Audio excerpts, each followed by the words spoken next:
నమస్తే, welcome to 6 TV. అసలే భానుడి భగభగలు, ఆపై ఎన్నికల వేళ కోలాహలాలు. మండే ఎండలో నిలబడడమే ఒక ఎత్తైతే ఓటు కోసం క్యూ కట్టడం ప్రత్యక్ష నరకం. భానుడి ప్రతాపానికి మండు టెండల్లో క్యూలో నిలబడి ఓటు వేయాలంటే ప్రజలు భయపడిపోతున్నారు. అందుకే తమిళనాడు వినూత్నంగా ఆలోచించింది. పచ్చని పోలింగ్ బూత్ను ఏర్పాటు చేసింది. అధికారుల వినూత్న ప్రయోగానికి ఓటర్లు ఫిదా అయ్యారు. ఆహ్లాదకర వాతావరణంలో ఓటు హక్కు వినియోగించుకునేందుకు ఓటర్లు తెగ ఉత్సాహం చూపించారు. ఎండ నుంచి ఉపశమనం కోసం తిరుపత్తూరు జిల్లాలోని పోలింగ్ బూత్ ఎదుట కొబ్బరి, వెదురు, అరటి ఆకులతో పందిరి వేసి అందంగా ముస్తాబు చేశారు. దీంతో అక్కడ పండగ వాతావరణం నెలకొంది.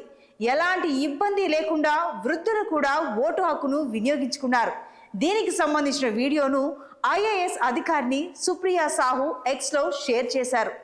ఎండ, వడగాల్పుల నుంచి ఓటర్లకు ఉపశమనం కలిగించేలా పర్యావరణం కోసం పనిచేసే ఓ స్వచ్ఛంద సంస్థ నేతృత్వంలోని యువకులతో కలిసి జిల్లా యంత్రాంగం గ్రీన్ పోలింగ్ బూత్ను ఏర్పాటు చేసింది.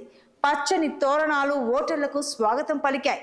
నెట్టింట వైరల్గా మారిన ఈ వీడియో నెటిజన్లను ఆకట్టుకుంటోంది. అద్భుతమైన చొరవ అని ఒకరు, ఈ ఆలోచన అదుర్సని ఇంకొకరు, చూడడానికి ఎంతో అందంగా ఉంది, చాలా బాగా అలంకరించారు, ఈ గొప్ప ప్రయత్నానికి ధన్యవాదాలు అంటూ కామెంట్స్ చేస్తున్నారు. మరి రాబోయే కొన్ని రోజుల్లో మన 2 తెలుగు రాష్ట్రాల్లో ఎన్నికలను ఎదుర్కోబోతున్నారు. ఓటర్ దేవుళ్లను ఓట్లు వేయండి అని అభ్యర్థులంతా అభ్యర్థిస్తున్నారు. మరి ఓటర్ దేవుళ్ల కోసం పలు రాష్ట్రాలు చేసిన ఇటువంటి వినూత్న ప్రయోగాల్ని మన అధికారులు కూడా చేస్తే బాగుంటుంది అని ఆశిస్తుంది 6 టీవీ. ఎందుకంటే ఎండల్లో నిలబడి అసలు ఓటు పోలింగ్ బూత్కి చేరుకోవడమే ఒక గగనం అయితే, అక్కడ ఎండల్లో సరైన సదుపాయాలు లేకపోతే నిలబడి ఓటు వేయడం ఇంకా గగనం అయిపోతుంది. వయసు పైబడిన వారు వడదెబ్బ తగిలి ప్రాణాలు కోల్పోయే అవకాశాలు ఉంటాయి. చిన్నపిల్లల్ని ఇంట్లో వదిలిపెట్టే అవకాశం లేని వారు వారిని కూడా వెంట పెట్టుకుని తెచ్చుకుంటే చిన్నపిల్లల పరిస్థితి ఇంకా చెప్పనవసరం లేదు.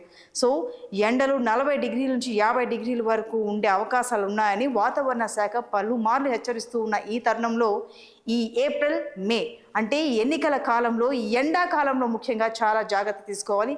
కాబట్టి ఈ రాష్ట్రాలు ఇలా పచ్చని పోలింగ్ బూత్ని తయారు చేసినట్టుగా మన 2 తెలుగు రాష్ట్రాల్లో కూడా అధికారులు స్వచ్ఛందంగా ఏవైనా స్వచ్ఛంద సంస్థలతో చక్కగా ఉత్సాహం చూపించే యువకులతో కలిసి ఇటువంటి ఏర్పాట్లు కనుక చేస్తే ఓటింగ్ శాతం కూడా పెరుగుతుంది. ఓటర్లు కూడా ప్రశాంతంగా ఓటు హక్కుని వినియోగించుకుంటూ ఉంటారు.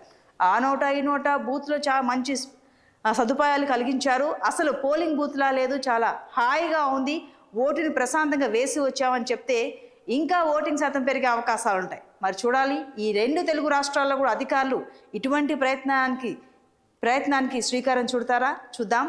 Keep watching 6 TV. సామాన్యుడి ఆరోపణ.